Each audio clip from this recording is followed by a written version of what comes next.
എന്നാശ നീ മാത്രമാ, എന്നാശ നീ മാത്രമാ, എന്നാശ നീ മാത്രമാ. യേശുവേ എൻ ജീവനേ, എന്നാശ നീ മാത്രമാ, എന്നാശ നീ മാത്രമാ, എന്നാശ നീ മാത്രമാ.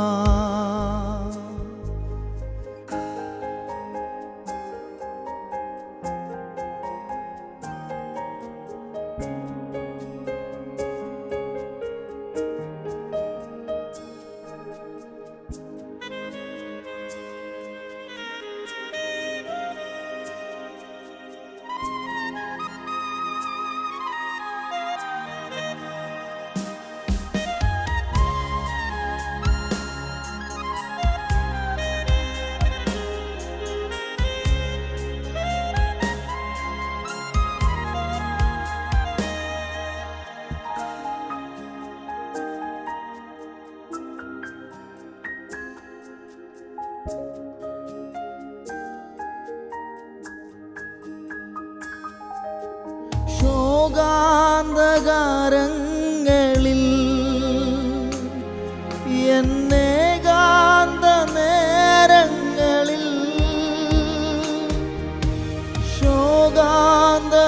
ശോകാന്തകാരങ്ങളിൽ എന്നേകാന്ത നേരങ്ങളിൽ, എൻ കാന്ത നീയുള്ളിൽ ആശ്വാസമാ, വൈകാതൻ മുൻവന്നിടും. എൻ കാന്ത നീയുള്ളിൽ ആശ്വാസമാ, വൈകാതൻ മുൻവന്നിടും. യേശുവേ എൻ ജീവനേ, എന്നാശ നീ മാത്രമാ, എന്നാശ നീ മാത്രമാ, എന്നാശ നീ മാത്രമാ.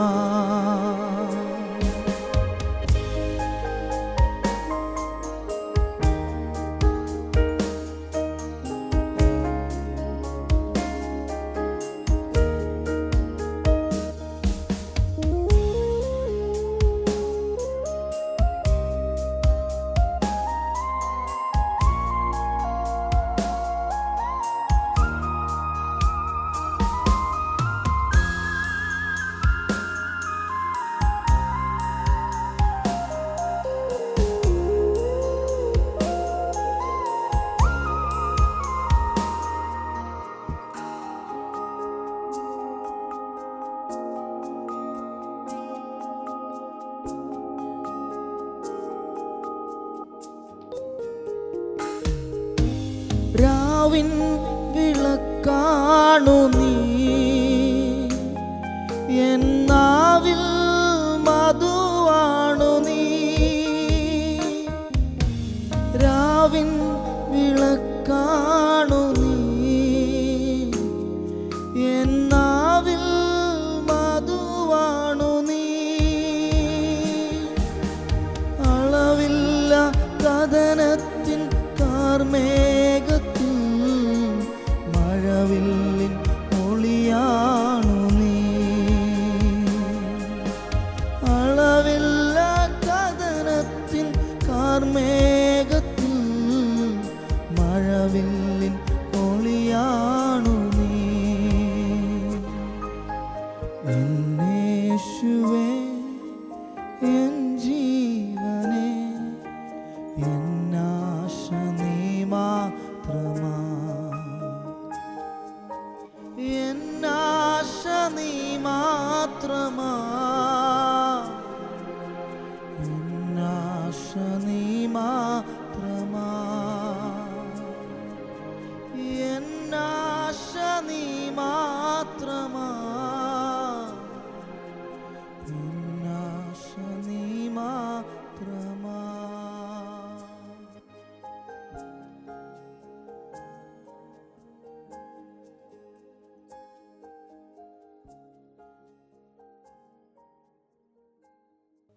ഉല്ലാസത്തിൻ്റെയും ജയത്തിൻ്റെയും ഘോഷം നീതിമാൻ്റെ കൂടാരങ്ങളിലുണ്ട്.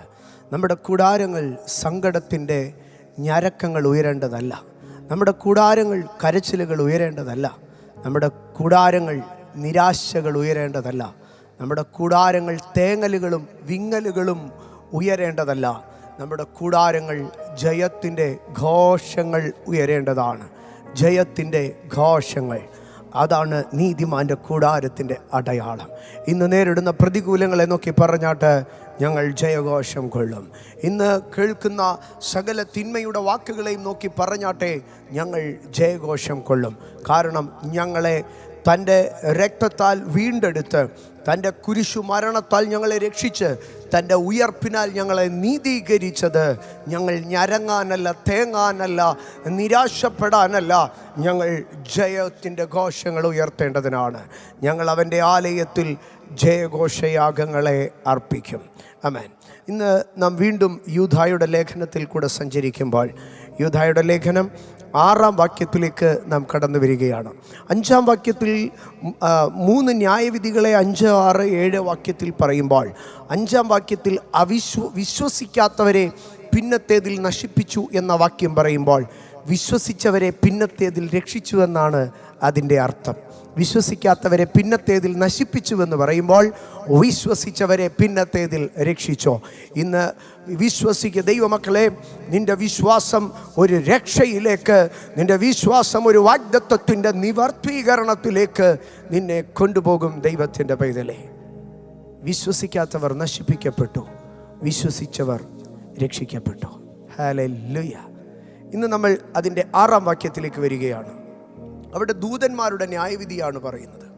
ദൂതന്മാരുടെ ന്യായവിധി. ആ ഭാഗത്തിലേക്ക്, ആ വാക്യത്തിലേക്ക് ഞാൻ നിങ്ങളെ കൊണ്ടുപോകാം. തങ്ങളുടെ വാഴ്ച കാത്തുകൊള്ളാതെ സ്വന്തം വാസസ്ഥലം വിട്ടുപോയ ദൂതന്മാരെ മഹാദിവസത്തിൻ്റെ വിധിക്കായി എന്നേക്കുമുള്ള ചങ്ങലയിട്ട് അന്ധകാരത്തിൻ കീഴിൽ സൂക്ഷിച്ചിരിക്കുന്നു. ദൂതന്മാരുടെ ന്യായവിധിക്ക് 2 കാരണങ്ങളാണ് അവിടെ പറഞ്ഞിരിക്കുന്നത്. എന്തുകൊണ്ട് ദൂതന്മാരെ ദൈവം ശിക്ഷിച്ചു? ദൂതന്മാരെ എന്തുകൊണ്ട് ദൈവം ചങ്ങലയിട്ടു? ദൂതന്മാരെ എന്തുകൊണ്ട് ദൈവം അന്ധകാരത്തിൻ്റെ കീഴിലാക്കി? ദൂതന്മാരുടെ മേലുള്ള ന്യായവിധി 2 ഭാഗങ്ങളാണ്. 1 ചങ്ങല, 2 അന്ധകാരത്തിൻ്റെ കീഴിൽ. അതിലേക്ക് നമുക്ക് സാവകാശം കയറാം. എന്നാൽ ദൂതന്മാരുടെ ന്യായവിധിയുടെ കാരണം എന്ത്? അവിടെ 2 കാരണങ്ങളാണ് പറയുന്നത്. അതിൽ 1-ാമത്തെ കാരണം ഇന്ന് ഞാൻ നിങ്ങളുമായി പങ്കുവയ്ക്കാം.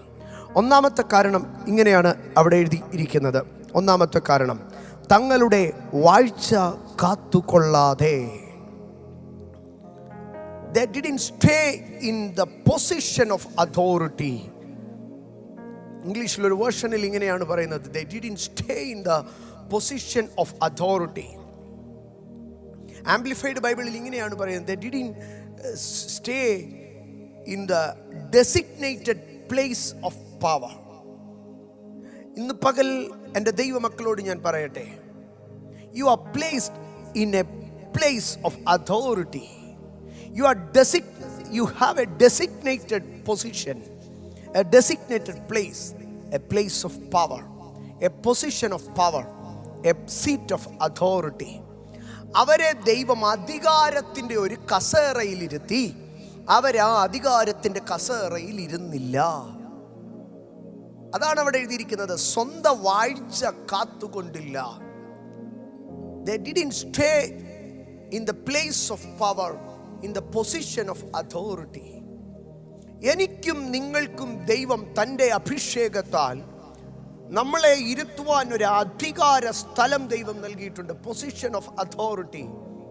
ഇന്ന് എന്നെ കേൾക്കുന്ന എൻ്റെ ദൈവമക്കളുടെ അടുക്കൽ ഞാൻ ചോദിക്കട്ടെ, are you staying in the position of authority? നിങ്ങൾ ദൈവം നിങ്ങൾക്ക് നൽകിയ ആ അധികാര സ്ഥലത്താണോ ഇരിക്കുന്നത്? We must stay in the place of power, in the position, in the designated position of authority. അതിലിരിക്കാത്തത് തെറ്റാണ്. എനിക്കും നിങ്ങൾക്കും ദൈവം പിശാചുക്കളുടെ മേൽ ഒരു അധികാരത്തിൻ്റെ സ്ഥലം നൽകിയിട്ടുണ്ടെങ്കിൽ, ഭൂതങ്ങളുടെ മേൽ ഒരു അധികാരത്തിൻ്റെ സ്ഥലം നൽകിയിട്ടുണ്ടെങ്കിൽ, ലോകത്തിൻ്റെ മേൽ ഒരു അധികാരത്തിൻ്റെ സ്ഥലം നൽകിയിട്ടുണ്ടെങ്കിൽ, അധികാരം ദൈവം നൽകിയിരിക്കുന്ന അധികാരത്തിൽ നമ്മൾ നിൽക്കുക. അധികാരങ്ങളെ സൂക്ഷിക്കുക, അധികാരത്തെ സൂക്ഷിക്കുക. സഹോദരങ്ങളെ, ഹോരേബിൻ്റെ ഗുഹയ്ക്കകത്തിരിക്കുന്ന ഏലിയാവിന്റെ അടുക്കൽ ചെന്ന് ദൈവം ചോദിക്കുകയാണ്, ഏലിയാവ്, ഒളിച്ചിരിക്കുന്ന ഗുഹയ്ക്കകത്ത് നീ കയറിയിരിപ്പാൻ ഇവിടെ നിനക്ക് എന്ത് കാര്യം? This is not the designated place of power. This is not the designated place of position of authority. ഏലിയാവ്, നീ മുഖം മൂടി ഗുഹയ്ക്കകത്ത് ഇരിക്കുവാനല്ല വിളിക്കപ്പെട്ടത്. നിന്നെ ഞാൻ ഡെസിഗ്നേറ്റ് ചെയ്ത പൊസിഷൻ ഗുഹയ്ക്കകത്ത് കയറി മുഖം മൂടി ഇരിക്കാനല്ല. നിന്നെ ഞാൻ വിളിച്ചത് കർമ്മേലിന്റെ കൊടുമുടിയിൽ നിൽക്കുവാൻ, ആഹാബിന്റെ രഥങ്ങൾക്ക് മുൻപിൽ നിൽക്കുവാൻ, ഇസ്രായേലിന്റെ മ്ലേച്ഛതയ്ക്കെതിരെ പ്രതികരിക്കുവാൻ, അരാമിൽ രാജാവിനെ അഭിഷേകം ചെയ്യുവാൻ, ഇസ്രായേലിൽ പുതിയൊരു രാജ്യത്വത്തെ എഴുന്നേൽപ്പിക്കുവാൻ. I have designated a place for you. ഞാൻ നിനക്ക് വേണ്ടി ഒരു അധികാരം സ്ഥലം ഒരുക്കിയിട്ടുണ്ട്. You should sit there. ദൈവം നമുക്ക് നൽകിയ അധികാരത്തിന്റെ ഇരിപ്പിടങ്ങളിൽ നമ്മൾ ഇരിക്കണം. അധികാരത്തിന്റെ ഇരിപ്പിടങ്ങളെ വിട്ട് നാം പോകരുത്. യോനാ, നീ നിനവയുടെ പട്ടണത്തിൽ ചെന്ന് സിംഹം പോലെ ഗർജിക്ക്, ദൈവത്തിന്റെ ന്യായവിധി വരുന്നുവെന്ന്. നീ ആ സിംഹം പോലെ ഗർജിക്കേണ്ടതിന് പകരം കപ്പലിന്റെ അടിത്തട്ടിൽ ഇറങ്ങിക്കിടന്നാൽ, ദൈവം നിനക്ക് നൽകിയ അധികാരങ്ങളെ നീ ഉപയോഗിച്ചേ പറ്റുകയുള്ളൂ. ദൈവം നിങ്ങൾക്ക് നൽകിയ അധികാരങ്ങളെ ഉപയോഗിക്കുക. അധികാരങ്ങളെ ഉപയോഗിച്ചില്ല എങ്കിൽ അത് നമ്മളുടെ അനുഗ്രഹത്തിന് തടസ്സമാണ്, അത് നമ്മളുടെ ശിക്ഷയ്ക്ക് കാരണമാണ്.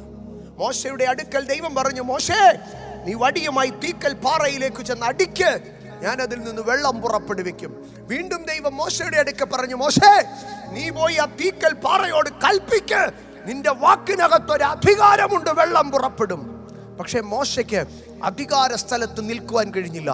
ദൈവം മോശയുടെ അടുക്കൽ പിണങ്ങി.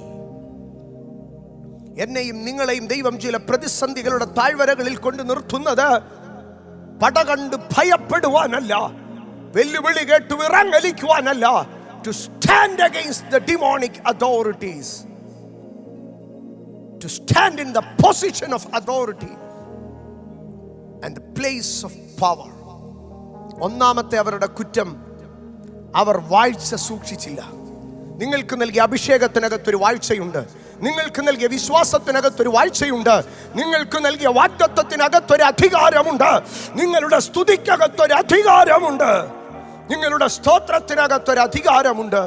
നീ ആ അധികാരത്തിൽ നിൽക്കണം, നീ ആ അധികാരത്തിൽ നിൽക്കണം. നിന്റെ ചെങ്കോല് നീ താഴെയിടരുത്, നിന്റെ വാള് നീ മറച്ചു കളയരുത്. നിന്റെ ആയുധവർഗത്തെ നീ ഇട്ടുകൊള്ളണം. അതുകൊണ്ടാണ് പൗലോസ് പറഞ്ഞത്, നിന്റെ ആയുധവർഗങ്ങളെ ധരിച്ച ആയുധവർഗങ്ങളെ എടുത്തു നിൽക്കുക. Stand on the position of power and place of authority.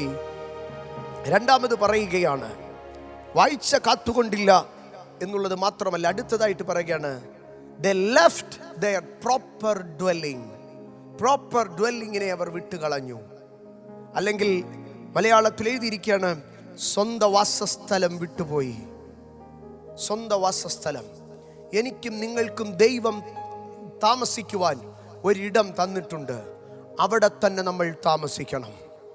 അത് ദൈവത്തിന് അതിനകത്ത് പ്രവർത്തിക്കാൻ കഴിയും. എലിയാവിന്റെ അടുക്കൽ പറഞ്ഞ്, എലിയാ, നീ കെരീത്ത് തോട്ടിൽ പോ, ആ തോട്ടിന്റെ അരികത്തിരിക്കെ, ഞാൻ അവിടെ നിന്നെ പോഷിപ്പിക്കാം. ഏലിയാവ് കെരീത്തിന്റെ തോട്ടിൻകരയിൽ ഇരുന്നാൽ മാത്രമേ ദൈവത്തിന്റെ പ്രൊവിഷൻസ് അവിടെ കണക്റ്റ് ആവുകയുള്ളൂ. റൈറ്റ് പ്ലേസിൽ മാത്രമേ ദൈവത്തിന്റെ പ്രൊവിഷൻസ് കറക്റ്റ് ആവുകയുള്ളൂ. നമ്മൾ ഇരിക്കേണ്ടിടത്ത് ഇരുന്നാലേ അത് വരികയുള്ളൂ. എനിക്ക് കെരീത്ത് ഇഷ്ടമല്ല കർത്താവേ, ഞാൻ വേറെ ഒരിടത്ത് പോയി ഇരിക്കാം. നോ, കാക്കയ്ക്ക് അറിയത്തില്ല ഏലിയാവ് എവിടെയാ ഇരിക്കുന്നതെന്ന്. കാക്കയുടെ അടുക്കൽ ഏലിയാവ് എവിടെയാ ഇരിക്കുന്നതെന്ന് കണ്ടുപിടിക്കാനല്ല പറഞ്ഞത്. കാക്കയുടെ അടുക്കൽ പറഞ്ഞത്, go to the brook of Cherith. നീ കെരീത്തിന്റെ അവിടേക്ക് പോവുക. കാക്കയ്ക്ക് ഏലിയാവിനെ പരിചയമില്ല, കാക്കയ്ക്ക് കെരീത്ത് തോടെ അറിയത്തുള്ളൂ. കാക്കയ്ക്ക് അറിയാവുന്ന ആകെ ലാൻഡ് മാർക്ക് കെരീത്ത് തോടാണ്. അപ്പൊ ഇനി അടുത്തത്, കാക്കയ്ക്ക് ദൈവം പറയുന്നത് മാത്രമേ അനുസരിക്കാൻ കഴിയത്തുള്ളൂ. കെരീത്ത് തോട്ടിൽ ഇരിക്കേണ്ട ഏലിയാവ് വേറെ ഒരു പട്ടണത്തിൽ പോയിരുന്നാൽ കാക്ക കെരീത്ത് തോട്ടിന്റെ അരികെ വന്ന് ഈ അപ്പവും ഇറച്ചിയുമായി അവിടെ വന്ന് കാത്തിരിക്കും. അത് വളിച്ചു പോകും. ഏലിയാവ് അപ്പുറത്തിരുന്ന് സങ്കടപ്പെടും. ഇന്ന് ഞാനൊരു യാഥാർത്ഥ്യം പറയാം. പലപ്പോഴും കാക്ക നിന്റെ നന്മയുമായി ദൈവം നിനക്ക് വേണ്ടി നിശ്ചയിച്ച പ്ലേസിൽ വന്നു, പക്ഷെ നീ അവിടെ ഇല്ലായിരുന്നു. നിങ്ങൾ പാർക്കുവാൻ ദൈവം ഒരു സ്ഥലം വെച്ചിട്ടുണ്ട്. നിങ്ങൾ ആരാധിക്കുവാൻ ദൈവം ഒരു സ്ഥലം വെച്ചിട്ടുണ്ട്. നീ ആരാധിക്കുവാൻ ദൈവം നിയോഗിച്ച സഭയ്ക്കകത്ത് നീ കയറിയില്ല എങ്കിൽ, ഇന്നും നീ പാരമ്പര്യത്തിനകത്ത് കിടക്കുകയാണെങ്കിൽ, you must dwell in the proper dwelling place. സ്വന്തം വാസസ്ഥലം. നീ ഇനിയും പാരമ്പര്യത്തിന്റെ പള്ളിമേടക്കകത്തും പട്ടത്വത്തിന്റെ മരപ്പട്ടക്കകത്തും കിടക്കേണ്ടവനല്ല.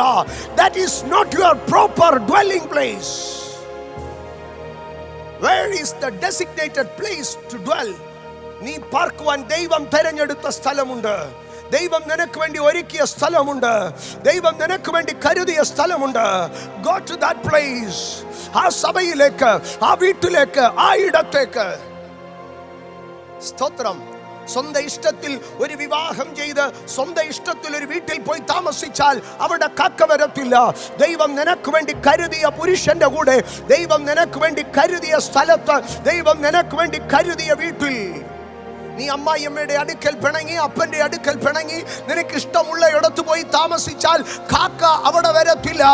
ദൈവം നിനക്ക് ഡെസിഗ്നേറ്റ് ചെയ്തിരിക്കുന്ന ആ പ്ലേസിലെ കാക്ക വരത്തുള്ളൂ. എലിയാവേ, നീ ഏതെങ്കിലും ഒരു വിധവയുടെ അടുക്കൽ പോയാൽ ഞാൻ നിനക്ക് ഫുഡ് തരാമെന്നല്ല ദൈവം പറഞ്ഞത്. എലിയാവേ, ഞാൻ നിനക്ക് ഫുഡ് തരുവാൻ നീ സരപ്തയിലെ വിധവയുടെ അടുക്കൽ തന്നെ പോകണം. യേശു ചോദിച്ചു, ഇസ്രായേലിൽ വേറെ വിധവയില്ലായിരുന്നോ? ദൈവം എന്തിനാ സരപ്തയിലേക്ക് മാത്രം വിട്ടത്? Designated place. ദൈവം നിന്നെ ഏത് ദേശത്തേക്ക് വിളിച്ചിരിക്കുന്നോ അവിടെയാണ്. കേരളത്തിലാണ് ദൈവം നിന്നെ മാനിക്കാൻ നിശ്ചയിച്ചിരിക്കുന്നതെങ്കിൽ നീ ഇവിടുന്ന് കെട്ടും കെട്ടി യൂറോപ്പിൽ പോയ കാര്യം നടക്കത്തില്ല. ദൈവം നിന്നെ യൂറോപ്പിലാണ് അനുഗ്രഹിച്ചിരിക്കുന്നതെങ്കിൽ നീ ഇവിടുന്ന് കെട്ടും കെട്ടി സ്വന്തം താല്പര്യത്തിന് നോർത്ത് ഇന്ത്യയിൽ പോയാൽ കാര്യം നടക്കത്തില്ല. ദൈവം നിന്നെ നോർത്ത് ഇന്ത്യക്ക് വിളിച്ചെങ്കിൽ നോർത്ത് ഇന്ത്യ, ദൈവം നിന്നെ കേരളത്തിന് വിളിച്ചെങ്കിൽ കേരളം, ദൈവം നിന്നെ യൂറോപ്പിന് വിളിച്ചെങ്കിൽ യൂറോപ്പ്, ദൈവം നിന്നെ ആഫ്രിക്കയ്ക്ക് വിളിച്ചെങ്കിൽ ആഫ്രിക്ക. The designated place. ദൈവം നിനക്ക് വേണ്ടി ഒരു പ്രോപ്പർ ഡ്വെല്ലിംഗ് ഒരുക്കിയിട്ടുണ്ട്. അവിടെ എത്തുമ്പോഴാണ് നീ ഫലം കായ്ക്കുന്നത്. അവിടെ എത്തുമ്പോഴാണ് നീ അനുഗ്രഹം പ്രാപിക്കുന്നത്. അപ്പല്ലോസിനെ കുറിച്ച് പറയുന്നുണ്ട്, അവൻ അവിടെ ചെന്നു അനേകർക്ക് പ്രയോജനമായി തീർന്നു. You shall be fruit bearing tree at the right place. ശിമയെ, നീ അനുഗ്രഹീതനാ. പക്ഷേ നിന്റെ അനുഗ്രഹമല്ല യെരൂശലേമിൽ താമസിക്കുമ്പോഴേ ഉള്ളൂ. You must stay in the proper dwelling. എന്നാൽ യെരൂശലേമിന്റെ മതിൽ കെട്ടുവിട്ടവൻ പുറത്തു പോകുന്നതിൻ്റെ അന്ന് അവന്റെ ജീവിത കഥ കഴിയുകയാണ്. സാഹചര്യങ്ങളുടെ മുമ്പിൽ നിങ്ങളുടെ വാസസ്ഥലങ്ങളെ വിട്ടു പോകരുത്. 1000 പേര് നിന്ന് വെല്ലുവിളിച്ചാലും ദൈവം നിന്നെ നിർത്തിയ ഇടത്തു നിന്ന് ചലിക്കരുത്. 10,000 പേര് ഒരുമിച്ച് നിന്ന് പുഷ് ചെയ്താലും ദൈവം നിന്നെ പ്ലേസ് ചെയ്ത ഇടത്തു നിന്ന് ചലിക്കരുത്. That is your proper dwelling. ഇനി 1000 പേര് നിന്ന് താലപ്പൊലി എന്തിയാലും ദൈവം നിയമിച്ച സ്ഥലമില്ലെങ്കിൽ you should not stay there. 11-ാം സങ്കീർത്തനത്തിൽ സങ്കീർത്തനക്കാരൻ ചോദിക്കുക, പക്ഷികളെ നിങ്ങളുടെ പർവ്വതങ്ങളിലേക്ക് പറന്നു പോകുവിനെന്ന് നിങ്ങൾ എങ്ങനെ എന്നോട് പറയുന്നേ? ഞാൻ പോകത്തില്ല. I shall dwell in the proper dwelling. ലോത്തിനിഷ്ടം സോവരിൽ താമസിക്കാനാ, ദൈവത്തിനിഷ്ടം പർവ്വതത്തിൽ താമസിക്കാനാ. എൻ്റെ ഇഷ്ടമല്ല, ദൈവത്തിൻ്റെ ഇഷ്ടപ്രകാരം. I shall dwell in the proper dwelling place and I shall be seated in the designated place of authority and power. ഞാൻ എൻ്റെ അധികാരത്തെ സൂക്ഷിക്കും. ദൈവം നിശ്ചയിച്ച ഇടത്ത് ഞാൻ താമസിക്കും. ആരൊക്കെ വെല്ലുവിളിച്ചാലും, ആരൊക്കെ എതിർത്താലും, ആരൊക്കെ തന്ത്രങ്ങൾ മെനഞ്ഞാലും, ആരൊക്കെ പ്രതികാരത്തിൻ്റെ വാളുകൾ എനിക്കെതിരെ വീശിയാലും, ഒളിഞ്ഞിരുന്ന് അമ്പുകൾ ചെയ്താലും, I shall dwell in the proper dwelling place and I shall sit on the place of power, the designated position of authority. അതാണ് ദൈവ പൈതലിന്റെ വിശ്വാസം. Be on faith. Be on faith and be courageous before the presence of God. ദൈവം നമ്മോട് കൂടെ ഇല്ലേ? ദൈവം നമ്മളെ അനുഗ്രഹിക്കും. God bless you.